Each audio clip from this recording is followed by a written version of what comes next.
So, James Gunn and Peter Safran are co-heads of DC Studios now, have been for a hot minute, and they announced a slate of films and TV shows that I'm very excited for. I'm a pretty big DC fan. Bad at camera angles and shit. Got a lot of DC comics behind me. But of course, couldn't help but think, what if that were me put in charge? What if I were the one tasked with building an entire universe from the ground up? What if I were given that responsibility? Probably not one anybody wants to give me, but that's fine. How would I go about doing that? What characters would I want to put out there? How would I want that story to be? And it's been stuck in my brain for the last year. Because it's been a year as of today, the uploading of this video, not the recording of it. That it's been exactly a year since James Gunn uploaded the actual slate announcement. So I'm just gonna give my thoughts on how I think I would build a DC universe. What would I do with this responsibility? Now, keep in mind, I am not a filmmaker. So I'm not going to be giving you in-depth descriptions of everything that I talk about here today. I'm not going to give you a full script and concept art and all that sort of shit. It's literally just going to be me essentially listing off what characters should be given priority, but also with, story. I have ideas for actually 3 entire chapters. This video will be one chapter, but I have ideas for 3 whole chapters. Some of those ideas I think are actually things that are probably going to happen in the DCU. At least I hope they do, because that would make me feel validated. Anyway, I personally believe that James Gunn got it right with the very first project in the DCU, well, at least film in the DCU.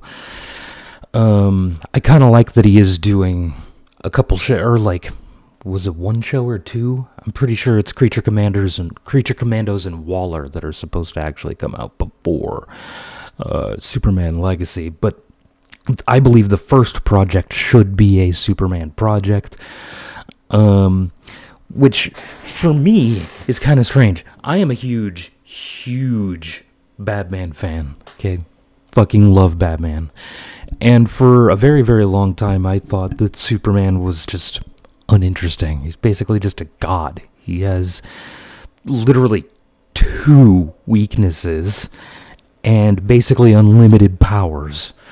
And I did mean that to be plural, because he's got fucking flight, super strength, X-ray vision, heat vision, frost breath. He's super hearing. Did you know that Superman actually has the ability to temporarily hypnotize anybody he kisses? Yeah, that's a thing. Which is insane. It's insane. He's literally a god, and it's insane. But recently, I've sort of I've been reading more Superman comics. I've been listening to more people talk about why they do like Superman, and honestly, he's kind of growing on me. He's not. The point of Superman isn't the powers; it's the person. That's the whole point. He's just a farm boy from Kansas, all American, fucking red-blooded, well, probably, yeah. It's even in animation and in the comics, when he does bleed, it is red, so red-blooded American. And he is supposed to be the flagship character of DC Comics, so I wanted to give him a chance. I wanted to try to see him for more than just the god that he is. But because of the fact that he's a flagship character and he is the most one of the most recognizable characters, period, just full stop, most recognized character, one of them. I would argue actually that Batman is probably more popular these days than Superman, but whatever. The point is, if you fail on Superman, your whole universe collapses before it can ever actually begin. So you need to do it right, because if you don't, your universe is basically just broken. It's invalid. So the idea here would be to make a Superman movie that mostly focuses on Clark, not necessarily Superman per se, like his superhero persona.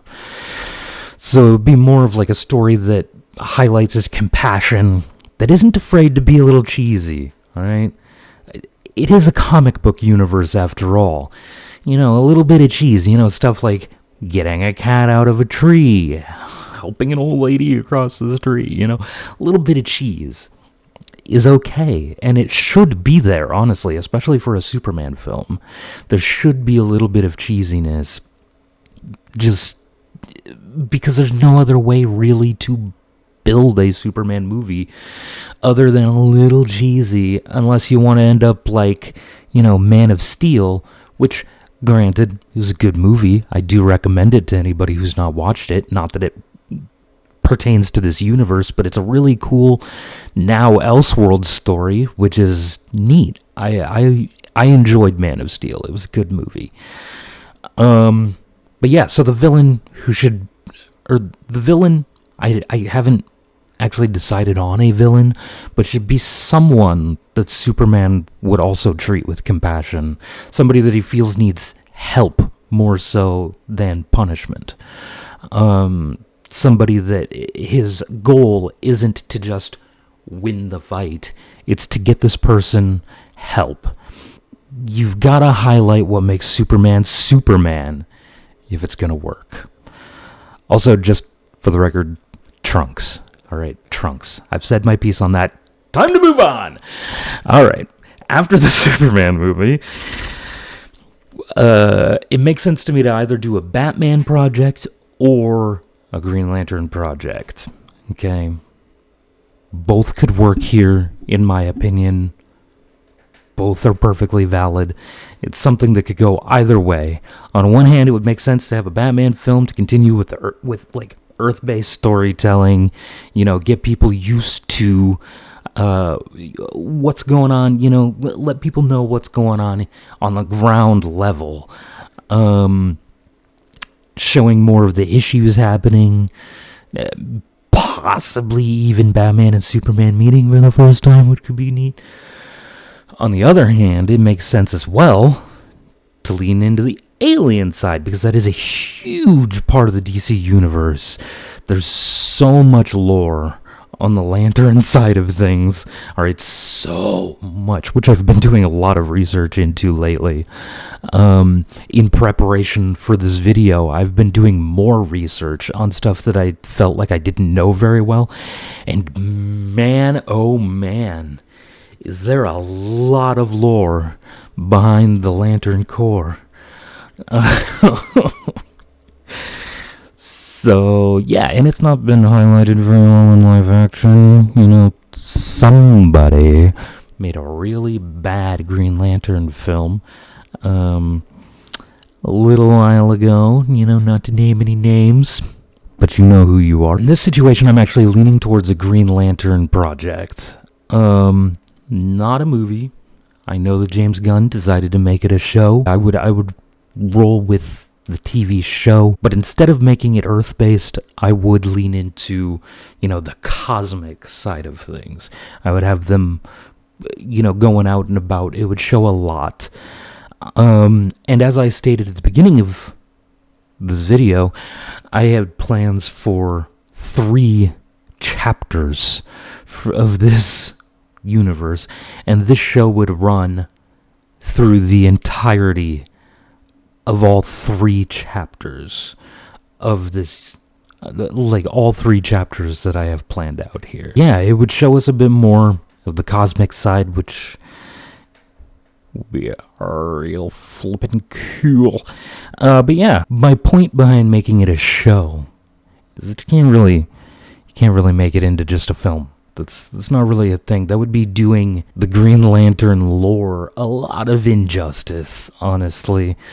You gotta give it some room to breathe. There's a lot going on. This would still follow Hal Jordan and Jon Stewart for the most part. They are just 2 of the most important lanterns, I would posit, at least, that they're 2 of the most important. But yeah, so in it, similar to James Gunn saying they would uncover an ancient mystery or ancient threat or whatever it was that he said. I forget his exact wording. It would be very similar in that regard, except they would actually be uncovering or starting to uncover multiple things. But yeah, it would be on the cosmic level, not just on Earth. And they would learn or hear of planets that were being destroyed, entire civilizations wiped out, that is moving in a pattern toward Earth. But we wouldn't get any other information other than the fact that they're either exploding or disappearing or ending up simply devoid of life in some way. And that would be what happens in season 1 of the show, which I feel like could function as just like a 12 episode. Season 1 would probably be sufficient. But, more is also okay, especially when you're dealing with the Lantern lore. There's a lot going on, like a lot going on. I would say that the Lanterns probably have more lore than just about any other group or being in DC. It's actually kind of insane. I spent 2 whole days through the last week as I was writing a script. I spent 2 whole days just reading about Green Lantern lore. There's a lot going on.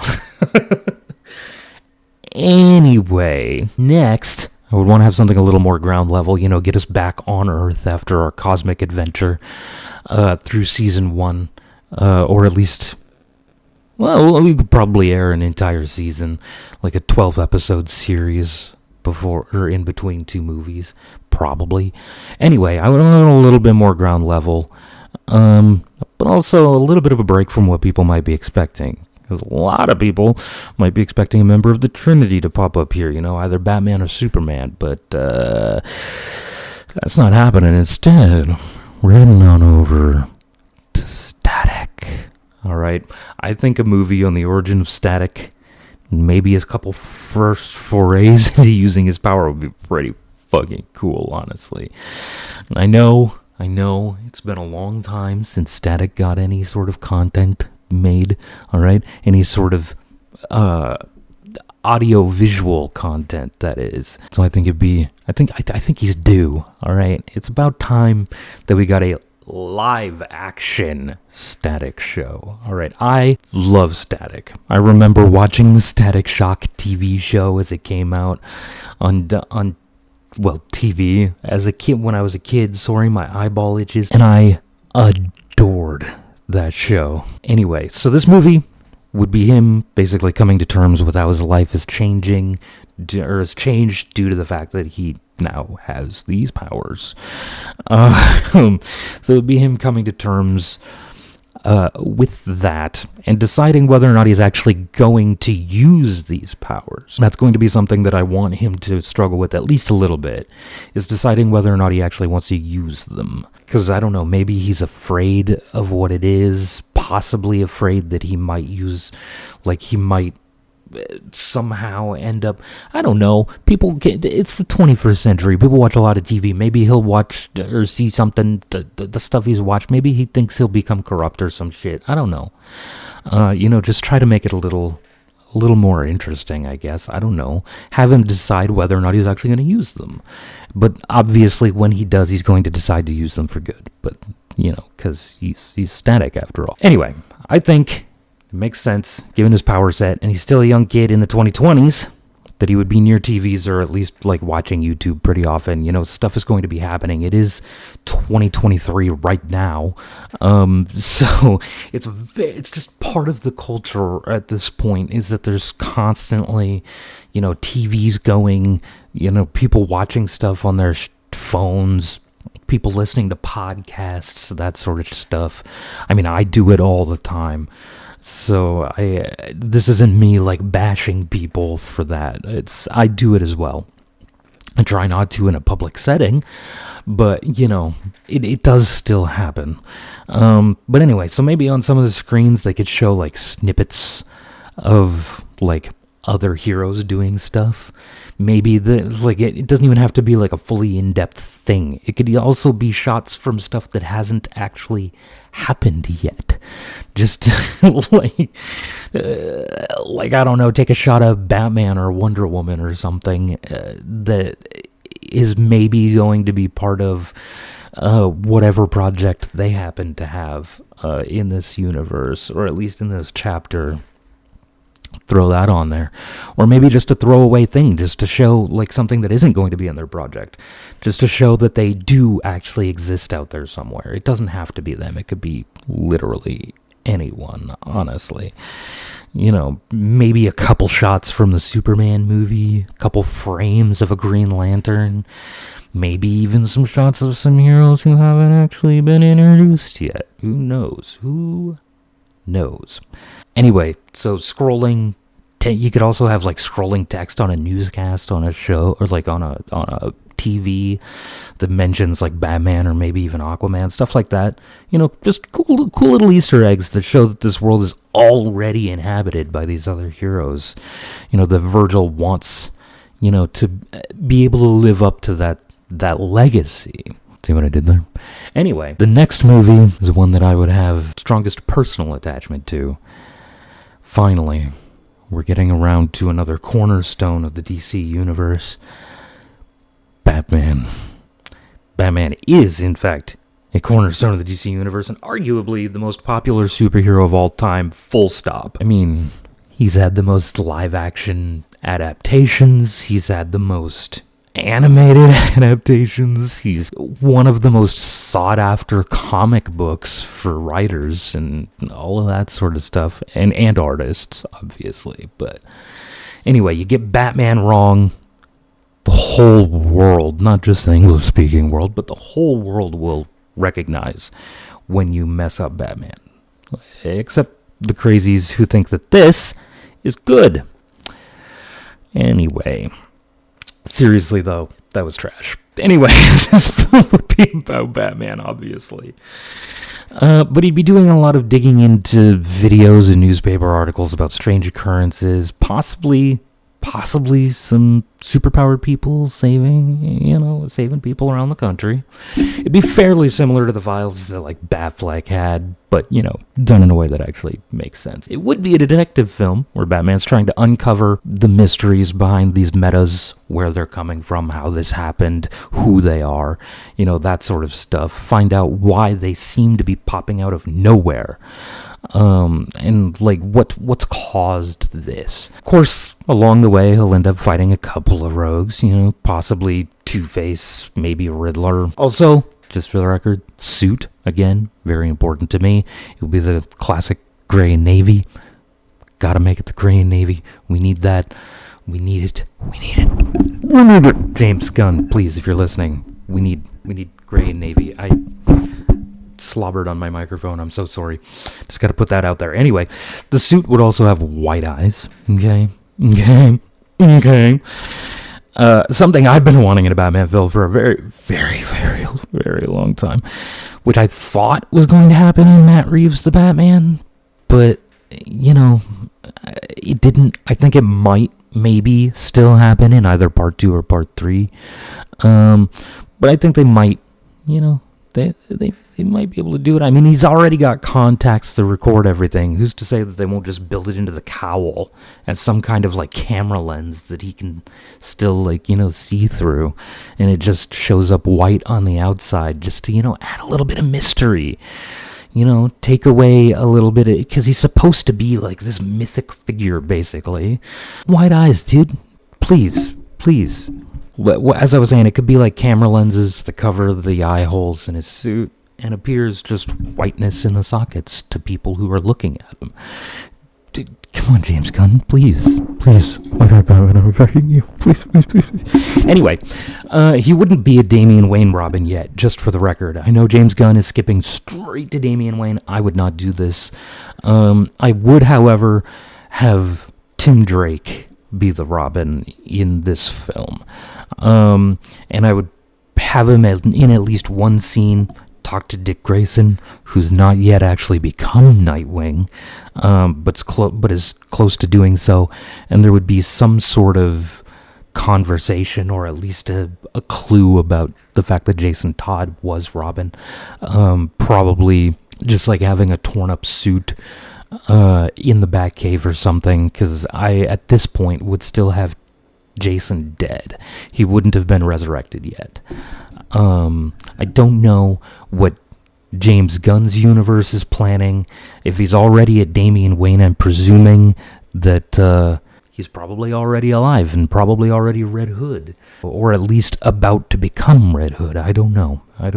Anyway, next, I think it's time to dip our toes into the mystical side of DC, the magic. There's a lot of magic in the DC universe, and I feel like it's about time that we start showing that, because it is a huge part of DC. Anyway, I think, personally, that the best way to go about this is throw people in head first into magical users. That's how I learned how to swim. Sink or swim, swim or die sort of situation. So I would just roll it out with a fucking Constantine movie. But it wouldn't just be John. He would be joined by Zatanna, and other characters might also make appearances, like Deadman, maybe a reference to Swamp Thing, if not a full-on appearance. This film will, in fact, lean into the supernatural. It's going to be completely unapologetic about what it is. It's just going to be what it is, not give a fuck about what anybody has to say about it, and it's going to be a full-on fight with demonic forces that will, at some point in the film, lead to Etrick the Demon joining forces with Constantine and Zatanna. I think that'd be fucking awesome. It'd show a bit of the history of this universe as well, times before the audience joined in, because this is a living, breathing universe as we start. So, maybe some flashbacks of times that happened, or things that happened a long time ago. Maybe showing a few heroes that existed before. This is magic, so we could literally just show shit that happened a long time ago. Like Dr. Fate.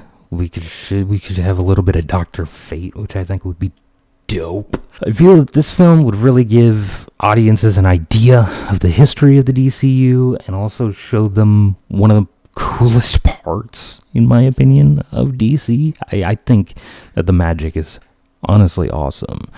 Some of the magical characters are some of my favorite characters in DC. I mean, Constantine is fucking awesome. Zatanna is honestly incredible. I love Swamp Thing. So the DC universe is full of magic, and creating a universe that shies away from that would be incredibly sad to me, because that universe would be lacking part of what makes DC so unique. Its ability to lean into these fantastical elements and still manage to take itself incredibly seriously. That's my point here. Is a lot of like universes wouldn't really take it seriously. It would just sort of be off to the side. Even Marvel. Well, no, Marvel is sort of unapologetic with the magic in their universe, but Marvel Comics specifically is apologetic about magic in general, because it's not even real magic according to Marvel Comics. We've now had aliens, ground level, galactic travels, and magic. So I think it's about time that we go to the one place we haven't been yet. The ocean. And we meet our king of Atlantis, our good old friend, Arthur Curry, aka Aquaman. I think he's kind of cool, actually. Aquaman is kind of cool, alright? Power over the oceans, the sea creatures, yada yada yada. I think it's kind of cool. I honestly do believe he's kind of an underrated character, if I'm being totally honest with you, ladies and gentlemen. And I did really enjoy the first Aquaman movie. When I actually wrote this part of the script, the Aquaman film the sequel hadn't actually come out yet. I still have not seen it, even though I wrote this a week ago. And the film's been out for roughly 5 days, I think. I actually can't remember when it came out. Pretty sure it came out on the 21st, actually, so it's been about 6 days, but whatever. Anyway, I liked the first movie, still haven't seen the second one. But anyway, I'd start this film off just a few months after he became king. He wouldn't be the super confident man that we saw in like the Justice League animated series and Justice League Unlimited. He'd still be a little unsure of himself, still, becoming comfortable with the idea of the position that he's in. Not even the position itself, but the idea of said position. Also, just for the record, this entire movie I would have take place under the surface. It would not a single shot of this film would be from above the surface, nor would it show any of that. It would all be shot underwater. Like, that's the idea of this. It would all the entire story takes place underwater. But yeah, so, because the whole idea here, like the previous installment in this universe with the Constantine film, this universe is leaning into what makes it unique. Every project should be leaning in to what makes it unique from all the other projects. And for Aquaman, that is underwater. All right, it's incredibly important that he become comfortable with who he is, with his lot in life, his new station. He needs to become comfortable with it, and in order for him to do that, he needs to actually live and breathe in the world that he's supposed to become comfortable with, which it would, in this particular case, is still Atlantis. He's still becoming comfortable with being there. So much like Virgil in his film that I talked about a few minutes ago, he'll need to deal with his own feelings about the situation. He'll need to make decisions about how he's going to handle things moving forward. He's also going to have to deal with a few dissenters, including his brother Orm, Ocean Master. Anyway, he'll have to face a threat from the surface as well, but again, like I said, 0 shots will be from out of water. It will all be shot from underwater, nor will any of our characters leave the ocean. None of them will breach the surface at any point through this entire film.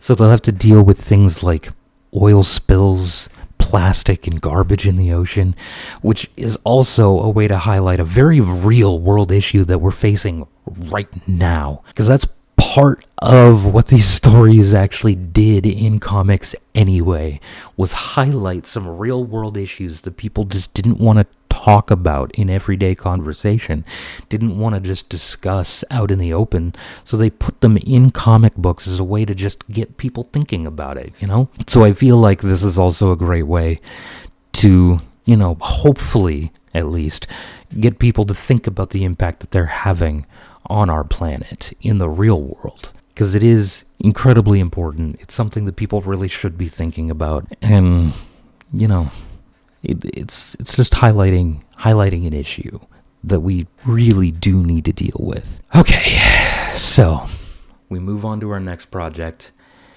and hear me out. All right, we have up to this point had a bunch of very, very serious content: Superman, Batman, this Aquaman thing, bringing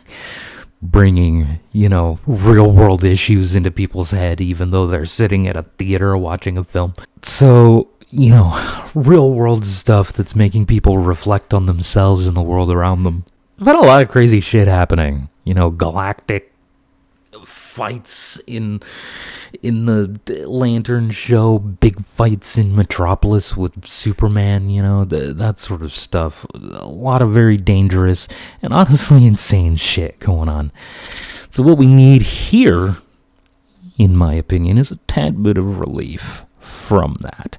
We need something that doesn't take itself super seriously so that people can, loosen up a little bit, do some laughing instead of, crying about Jason's death or the near destruction of Atlantis, or the annihilation of entire planets.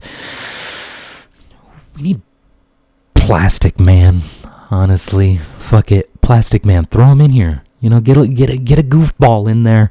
Show the not so serious part of DC. Get some stuff rolling. Get people laughing. Even though I do personally prefer Elongated Man when we're talking about DC stretchy people, but whatever. That's just me. But Plastic Man, in my opinion, would honestly be a perfect break from everything else that's going on in the universe so far, and the stuff that's going to come, because it is not going to get much lighter from here.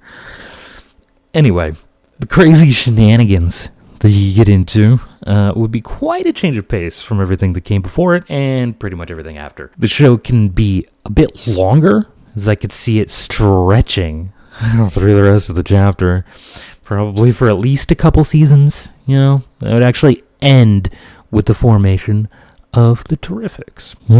The Terrifics. DC's Fantastic Four, which, because I honestly believe that it would be so funny if DC got a Terrifics movie out there before Marvel got a Fantastic Four film. I think that would be hilarious, honestly. It'd be so fucking funny. So funny to me. It's sick considering, the Terrifics were actually basically the one thing that DC copied off of Marvel. I think it would just be hilarious if DC got it into a movie first. Be hilarious to me. Anyway, I think, moving on, that it's about time to introduce properly Diana Prince. This universe obviously needs Wonder Woman. She's 1/3 of the DC Trinity, Superman, Batman, Wonder Woman. She needs to be here for the DC universe to actually function. They need all three of their top three heroes. They need Superman, Batman, and Wonder Woman. They all need to be done well. They all need to make sense. We need Wonder Woman. I haven't actually decided on a villain, but the story itself would be honestly kind of similar to the actual live-action Wonder Woman movie we got with Gal Gadot. It would be her learning about the world of man, trying to accept the fact that humans are simply flawed beings that are in fact worthy of her help, that we're worthy of saving, that we don't deserve to just be left to die, essentially. She'll make a trip or two, possibly, back to Themyscira to talk to Hippolyta about, her thoughts on humanity and yada, yada, yada. Her mother will obviously be proud of her growth, but will also caution her to not fully let her guard down, because you never know what a person's intentions might actually be. Because, people lie, people hide their true intentions. And she just, wants her daughter to, look out for herself, basically. Make sure she's not being emotionally manipulated. Because there's basically no way humans could ever physically harm Wonder Woman. Not really. So the only way that they could really get to her is if they do so through emotion.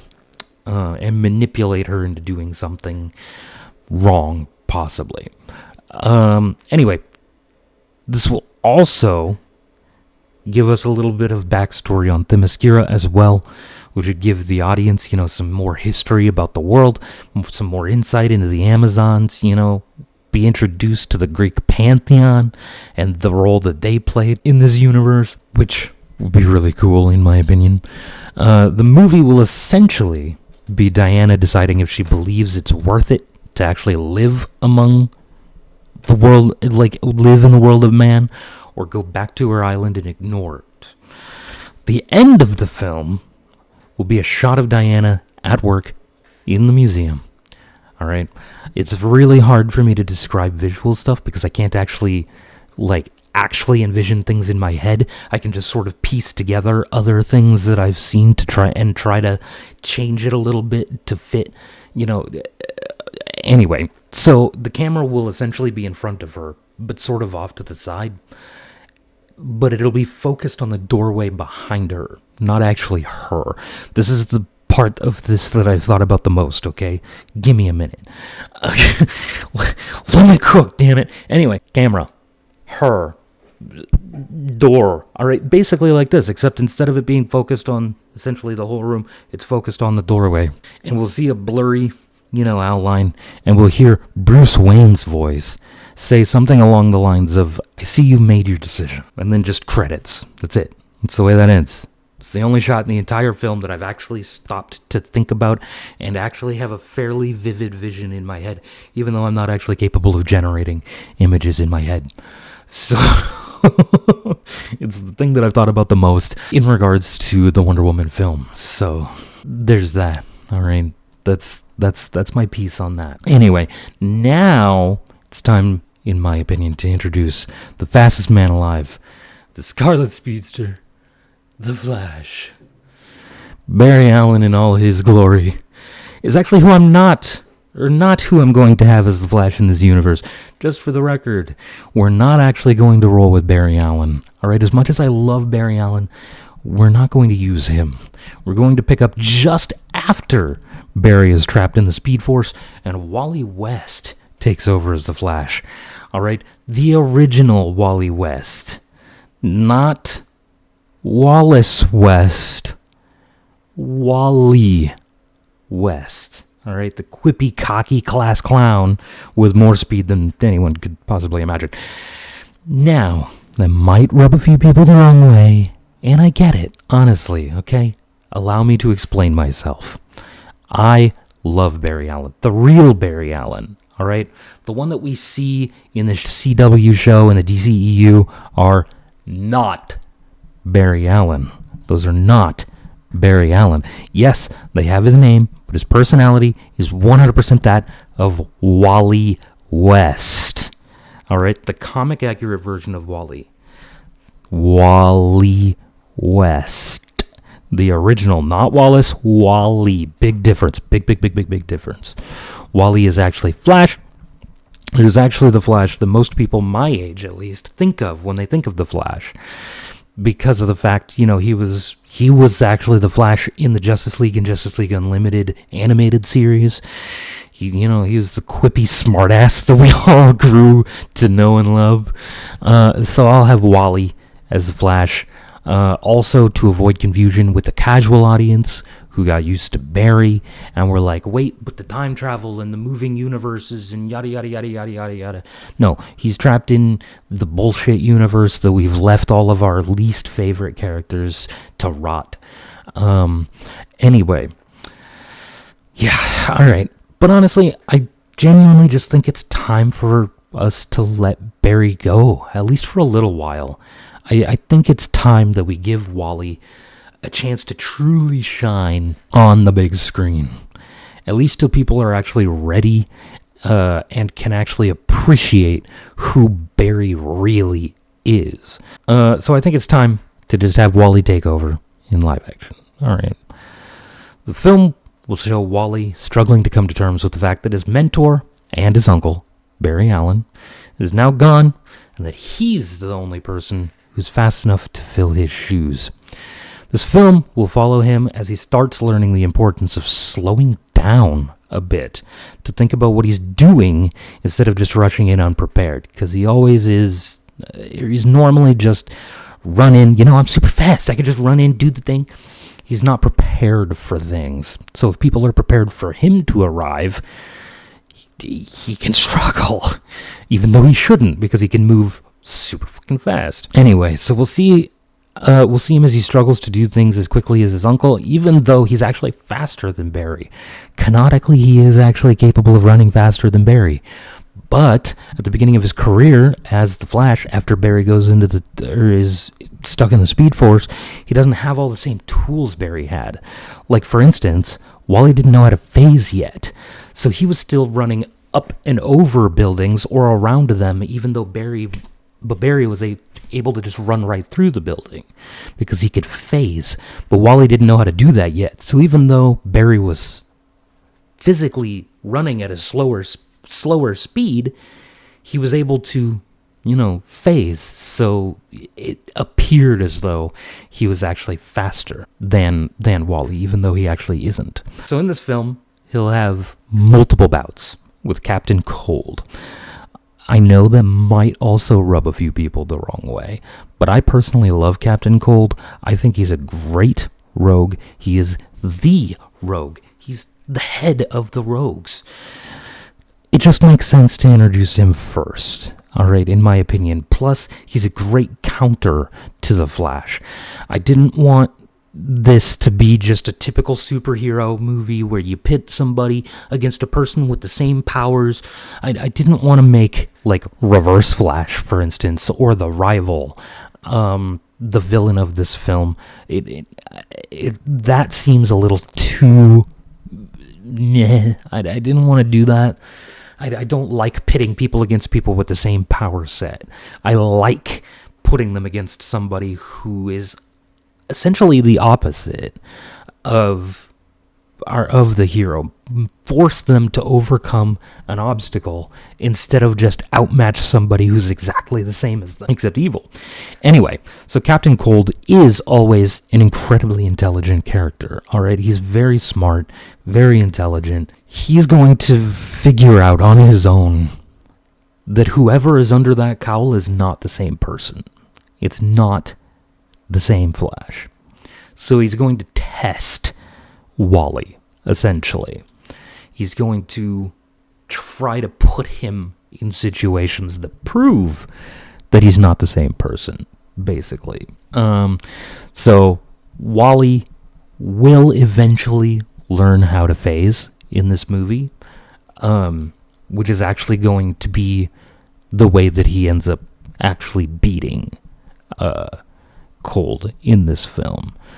Because we'll see through multiple parts of the movie where he's trying to go after Cold, but he just sort of makes an ice wall, and by the time Wally has to, go around it or whatever, or over it, well, not over it, it's ice, around it, he's already gone. So phasing through it is how he's going to, how he's finally going to win. We're going to move on now to the next thing. Those of you that I might have lost with the Wally West pitch, alright, I think I might be able to win back at least some of you with this next pitch. Alright, you all ready for this one? Alright, yeah, you ready? You ready for this? Yeah? Yeah?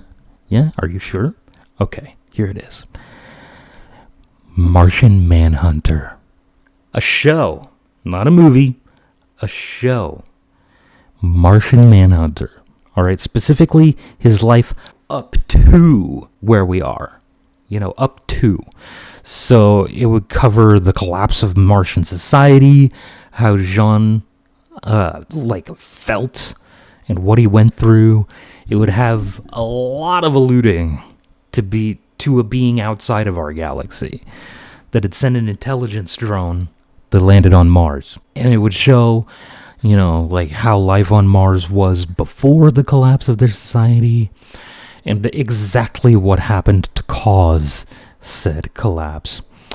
We would get to see Jean's family, get to see him as just a simple member of society, doing the things he loved, living a normal life on Mars.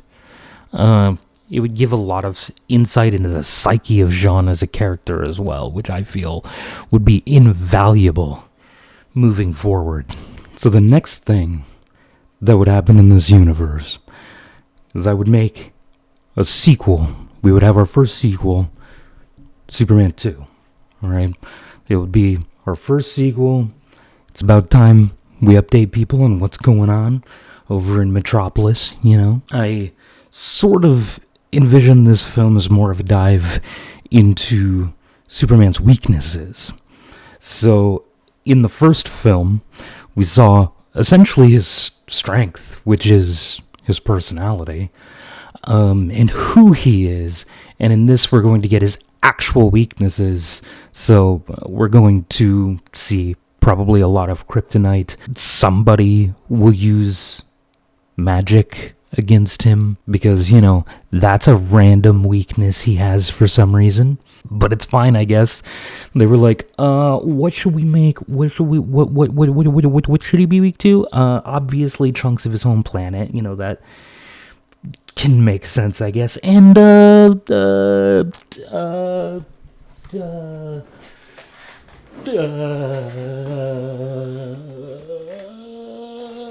magic. That's the one. I don't know. I don't know. I mean, it's fine. It makes sense to me that he would have more than, you know, one weakness. After all, he is supposed to just be a being. Why that weakness couldn't just be like a bullet, whatever. But you know, like everyone else. Anyway, Lex Luthor, I feel, should definitely be heavily involved in this film. From what I can tell, we know that Lex Luthor has been cast for the actual Superman Legacy film that's going to be coming out in 2025. So, we're going to get a little bit of Lex Luthor, but I feel like this film, Lex would really be up in there trying to figure out, you know, how to take down the Man of Steel, you know? And maybe at least building his exosuit, I think would be kind of cool. Theoretically, we could introduce a couple new heroes in here. At the very least, just like their regular person identities, you know, like Palmer Tech could be involved in this somehow. So we could see like Ray Palmer, you know, stuff like that. So yeah, not necessarily actually seeing him being a hero yet, but maybe just, you know, see that he exists in this world, and, you know, he has Palmer Tech, maybe, and a little bit of alluding to him potentially becoming a hero, possibly. I feel like Hawkgirl would be pretty decent to introduce in a film like this as well. Again, Hawkgirl has actually been cast for the DCU. I forget the actress's name. I apologize. I will put a photo of her on screen and her name. She was the actress who played Dora in the live-action Dora film. So this film will, like I said, be primarily focused on Superman learning how to fight through his actual weaknesses of kryptonite and magic. So instead of just punching his way out of issues, he'll actually have to think his way out of a few. And, you know, I feel like that's something that we need. A well-rounded Superman, you know, we need to see all sides of Superman. So, and Superman's not an idiot. A lot of people tend to think that Superman is kind of dumb. You gotta remember, in his life as Clark Kent, he is an investigative reporter. He's really intelligent, actually. Investigative reporters, very intelligent people.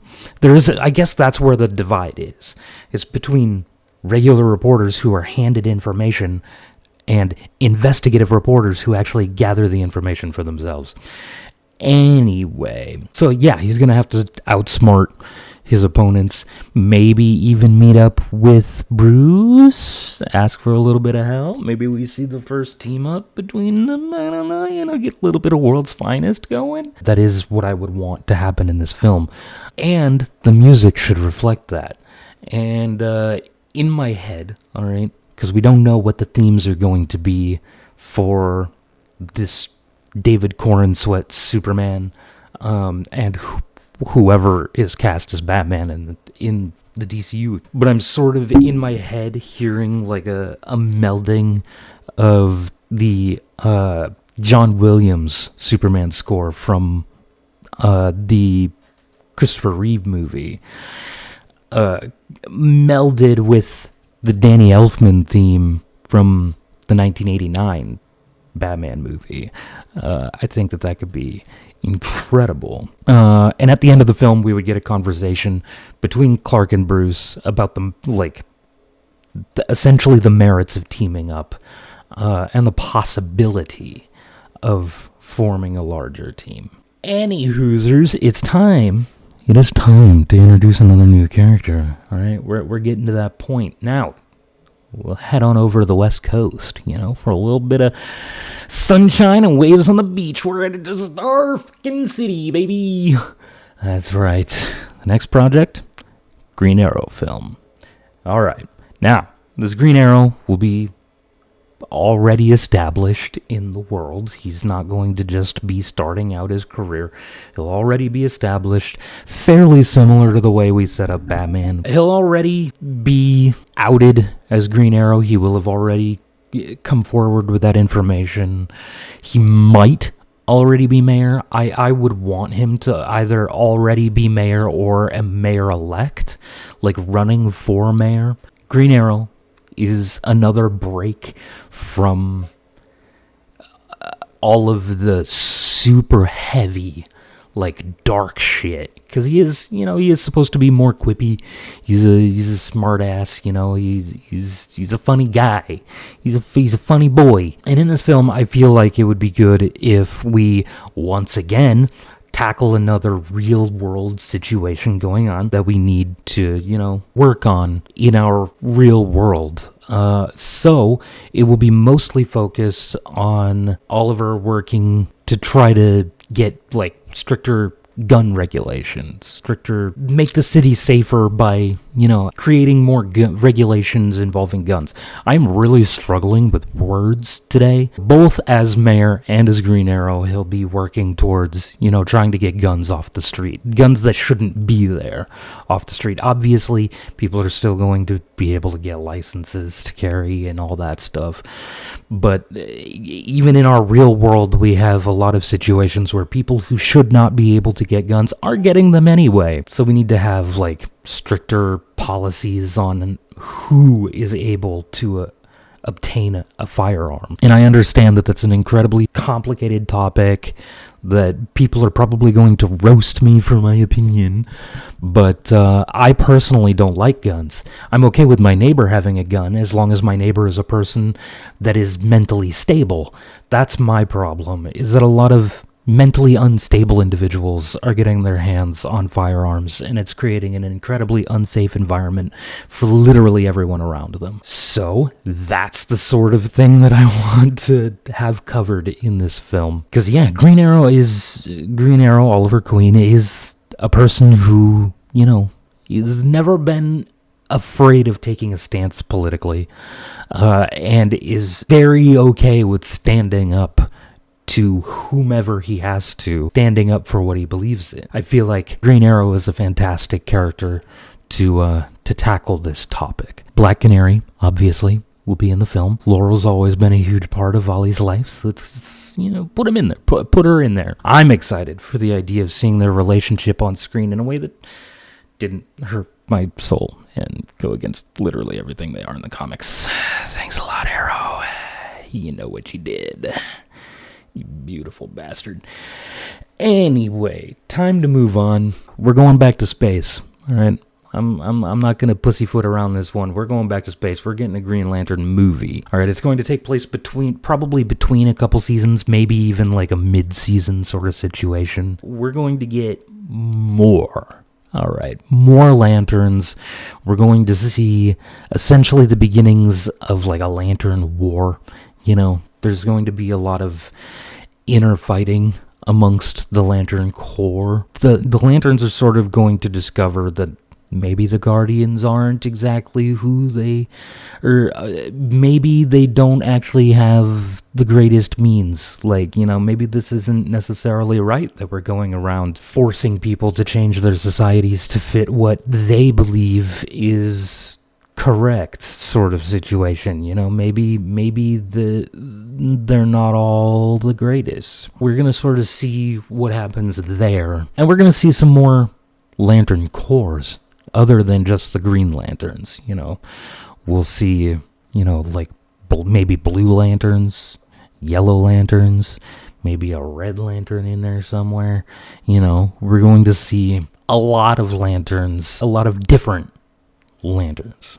We'll meet some characters for the first time. Like, I feel like this would be a good point to introduce maybe Kyle Rayner. I feel like this wouldn't be a terrible spot to plug him into this whole thing. And we'll see other characters that have, shown up in the show. Characters like Kilowog, Guy Gardner, maybe even a flashback to Alan Scott. Who knows that? I genuinely think that would be really cool. But, anyway, this movie will show the collapsing of order in the universe, essentially. So a lot of what people believed was correct will be tested in this film, and we'll sort of see the collapse, or at least the beginnings of the collapse of the Green Lantern Corps. At the end of the film, a few Black Lantern rings might find their ways onto the fingers of some of the fallen.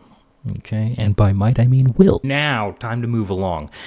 This spot is something that I'm actually really excited for. This is something that I thought would be just really cool to add in. It would be a spot for like an anthology series. So it would showcase some like heroes that came before what is our active DCU.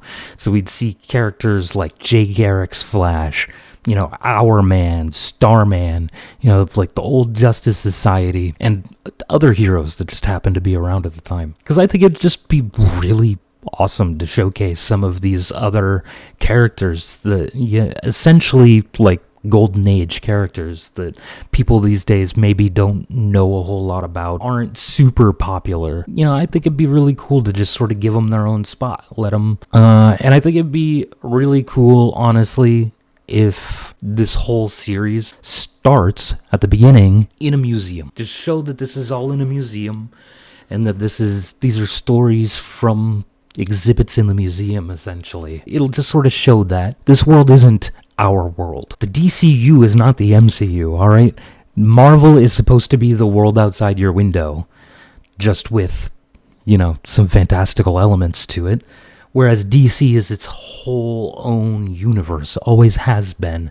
And again, we should lean into that sort of stuff. So maybe some things are different. So it'd be cool to go back and show some historical events from the perspective of these past heroes, that show some differences in things that happen in our timeline. Like maybe the Titanic sunk in a different spot, or maybe didn't sink at all. Maybe the Cardinals beat the Red Sox in the 2004 World Series instead of the other way around. That sort of stuff. I think it would be really cool, and seeing Alan Scott becoming the first human Green Lantern, I think would be pretty incredible as well, honestly. And I think it's the sort of stuff that people might want to see. I mean, I, for one, think it'd be awesome to see, Spectre out and about just sort of doing his thing. When was the last time we saw Spectre in live action? You know what? Maybe once technically in the Arrowverse, but it's a little iffy on whether that was actually Spectre or not. Anyway, but at the end of the series, I think it would make sense if it showed that, like, maybe it was Bruce that was at the museum learning this stuff, because maybe he was hoping to learn something that would make sense of what's happening in the world now. Like, maybe they had a piece of information that he needed, and he was hoping that, going and listening to these stories might give him the little piece of information he needed, or at least a spark of inspiration, just to tie that anthology series into our present day. Anyway, time for our next sequel. All right, Batman sequel. I mentioned that maybe it would be Batman in the previous thing, but maybe it would actually be Booster Gold in the future learning about stuff. Either way, I think it would be kind of cool. This film,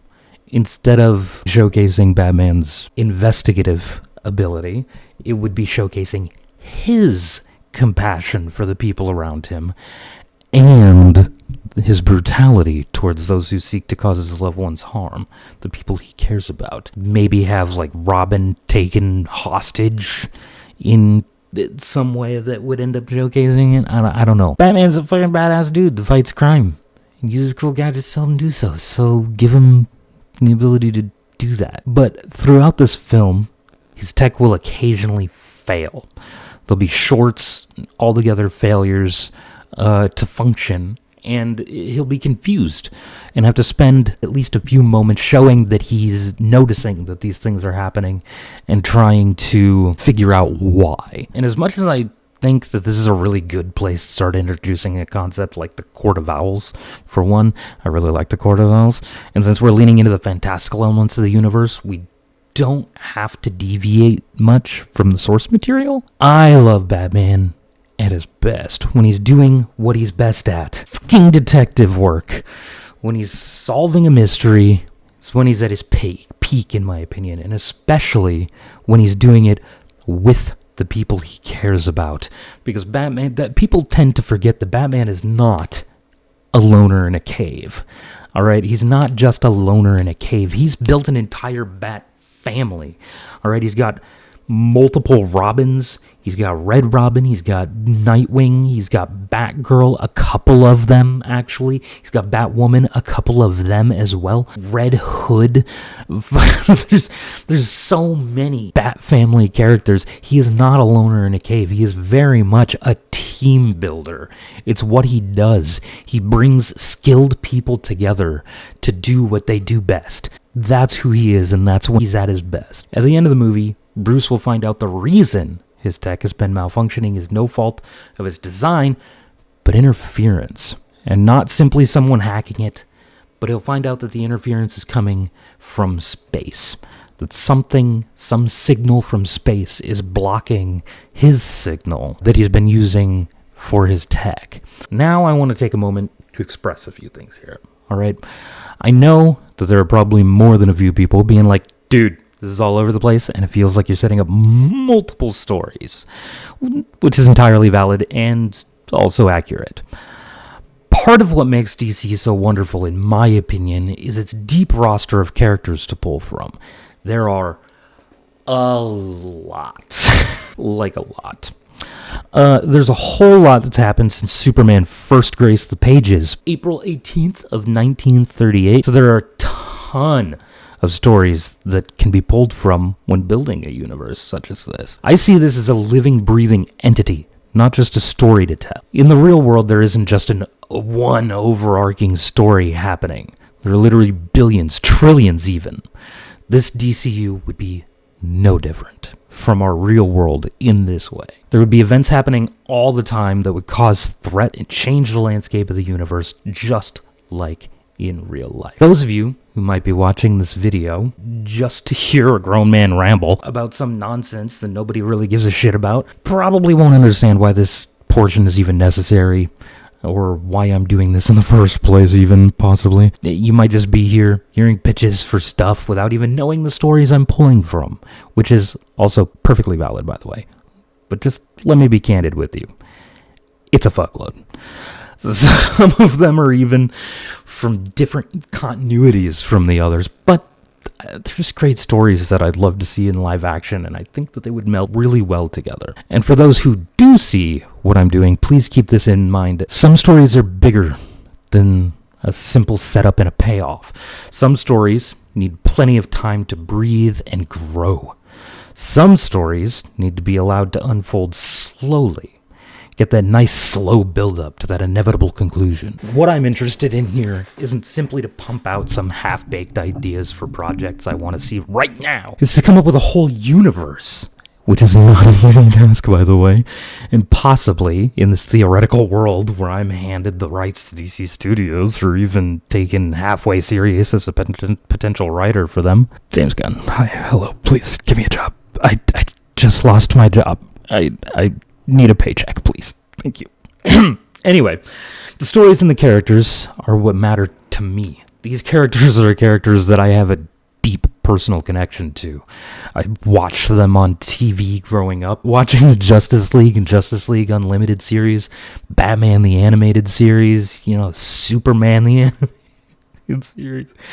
They were not great with coming up with names, but hey, they were great at creating the content that they wanted to create, all right?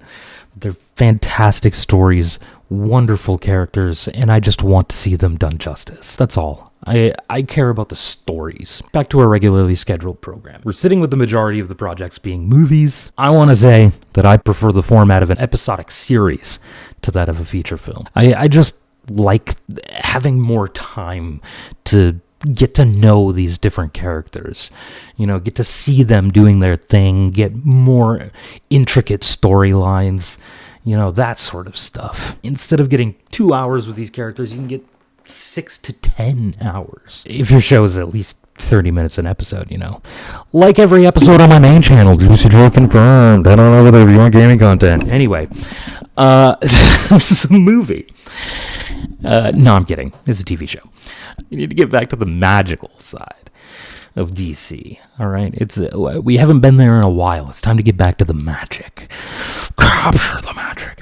Anyway, it's time, I think, that we delve into the green. All right, we need us some Swamp Thing. I love Swamp Thing. All right, as a kid, I remember being mortified by Swamp Thing. I mean, he's this big monster-looking thing out in the swamp. What's not to be afraid of? Honestly, come on. I was a kid. All right, I couldn't understand why anybody would enjoy a character like this. It felt like a horror film, a horror character. And now, as an adult, I realize I was fucking right. All right, Swamp Thing is scary. The whole thing is scary. It's mortifying. It's dark and gloomy and sad. Using that word too much. Anyway, Swamp Thing was a man, all right, named Alec Holland is the Swamp Thing that I would roll with. I know that there are a few different Swamp Things. I would go with Alec Holland. He died. His memories were implanted in a living plant creature thing, magically, yada, yada, yada, magic and stuff. You could explain that in the show, because it would be a show. Anyway, he came back to life, essentially, with his memories, not actually his body, but his memories were implanted in a physical body made out of plant matter, which came to be known as Swamp Thing. He's the protector of the green, which is the elemental force of nature that animates all plant life in the universe. That's the very short description of what the green is. Secretly, though, and this is part of the reason why I wanted to use Alec Holland, he wants to become human again. He doesn't want to be a monster. He's tired of people being afraid of him and not wanting to be around him. He just wants to be a person again. He doesn't want to be an outcast anymore, which is something that, I personally understand, honestly. Not wanting to feel trapped and alone. I think it would be really cool to get a live-action show that isn't canceled after, 10 episodes or some shit. I know that there's a Swamp Thing movie that's going to be directed by James Mangold, which I am incredibly excited for, by the way. But I would still prefer a TV show so we could get more time, submerged with this story and learn as much as we can about this incredible character. Okay, now, this is probably going to be the shortest entry in this entire thing. I don't feel like I need to explain it or justify it too much. It's something we're actually getting in the DCU. Supergirl Woman of Tomorrow, alright? Tom King fucking nailed it, alright? Honestly, one of my favorite comic runs of all time. Full stop. Very incredible. The story was incredible. I don't know how to pronounce this person's name correctly, so I really hope I don't butcher this. Bilquis Evely? I'm so sorry if I butchered your name. They were the artist who, did the art for Supergirl Woman of Tomorrow, which is some of the most stunning art I've ever seen in my life. It's fucking incredible. If anybody watching this video who has got to this point has not read Supergirl Woman of Tomorrow, what the fuck are you even doing with your life? Pick this up. Read it. It is worth it. It is so good. Tom King and this Bilquis Evely will probably never see this, but I want to take a moment to thank them anyway. So thank you very much for giving me such an incredible story to absorb with artwork that actually took my breath away. It's so good. Absolutely incredible. So thank you so much for that. Anyway, yeah, that movie needs to be made. And I will literally fight anybody who disagrees because they're wrong. And that's just fact. So moving on. I've introduced quite a few characters up to this point. I know this. I feel a really strong connection to DC characters, as I mentioned a few moments ago. And I will not apologize for my eagerness to put them into a film or a show that I believe they are more than deserving of.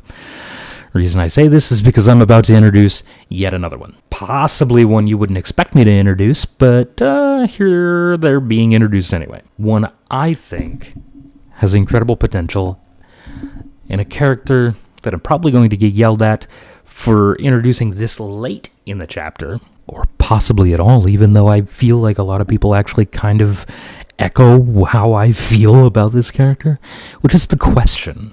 All right, now hear me out. An actual detective show. The Question doesn't have any powers per se. He's just a detective. He's just a dude. He's not even Batman. He's just a detective. People love detective shows, so give them a detective show. Give them a mystery to solve with an interesting analog, and they'll gobble that shit up. Trust me, James Gunn. Trust me. People love that shit. They want it. In all honesty, though, I feel like the Question's a bit underrated, actually. He's a world-class detective and a skilled martial artist. Sure, he's not Batman, but come on. He's literally just a dude without Bruce Wayne's resources who just wants justice to be served. His one goal is to bring the truth to light and have justice served to those who do wrong. He's way more grounded, honestly, than Batman is, in my opinion, and I think it's about time that we got a good look at some of our other street-level heroes.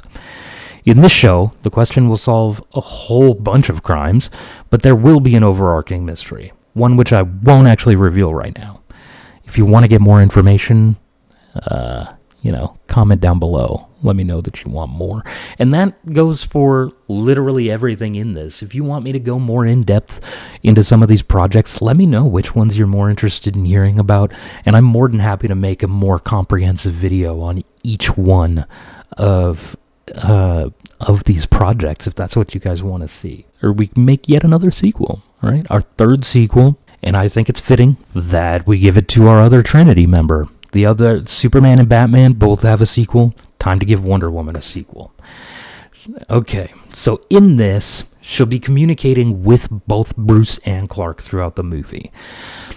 To some people, this might feel more like a Trinity movie than a Wonder Woman sequel, but we also sort of made the Superman sequel a world's finest film, so I mean, it won't super heavily feature Superman and Batman necessarily, and it'll actually feature a lot of characters, but they'll just sort of be brought in as they're needed to fit the story, brought in to perform their specialties, basically, you know?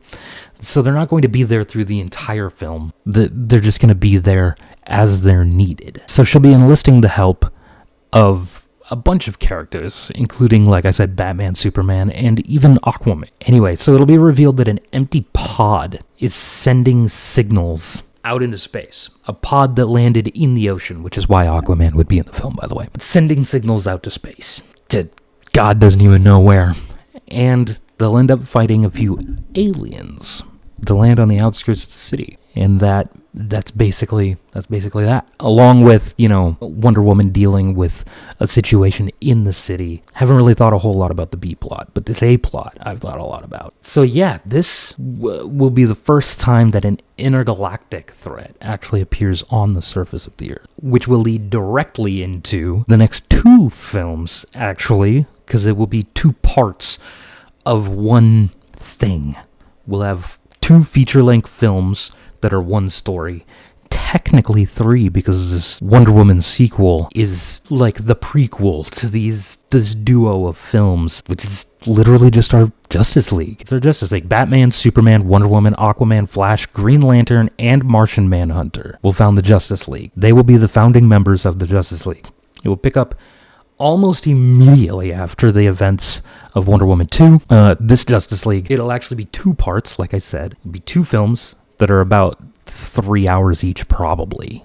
So they'll be long movies, but we got a lot of story to tell here. The first part will show them sort of coming together and trying to recruit other heroes like Green Arrow, Black Canary, Atom, possibly others like Hawk Girl and Plastic Man. Other characters that we've seen, maybe a couple that we haven't. And we'll see the Hall of Justice for the first time. They'll go around and help other heroes with stuff in their cities in attempts to recruit them, and that will essentially be part one. Will be them building a Justice League to fight these aliens that have landed on Earth, or that landed on Earth in the Wonder Woman sequel. Alright, so part 2 will be a full-scale alien invasion that our heroes help fight back. They'll struggle a bit with working together at first because these are heroes that have been working for years in solitude. Batman, Green Lantern, and Flash are the only characters who, up to this point, have actually worked in teams, because the Bat family exists, at least slightly exists.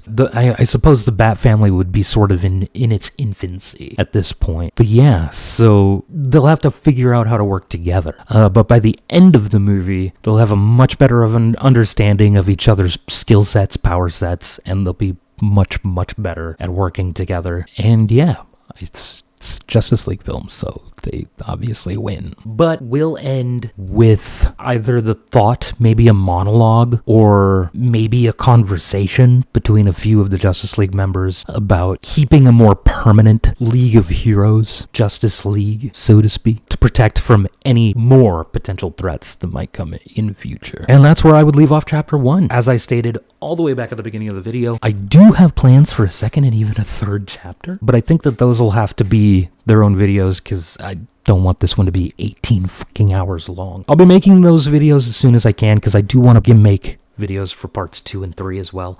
They will be their own individual movies, so expect a part 2 or a chapter 2 video and also a chapter 3 video, but I just wanted to at least get this one out today. Anyway, so let me know what you all think. I mean, what's something that you guys want to see in the DCU? What's something that you want to see in live action? What's something that you maybe never want to see in live action? But yeah, so that's it. Thank you all for watching. Do the YouTube things. And we'll see you next time. Goodbye.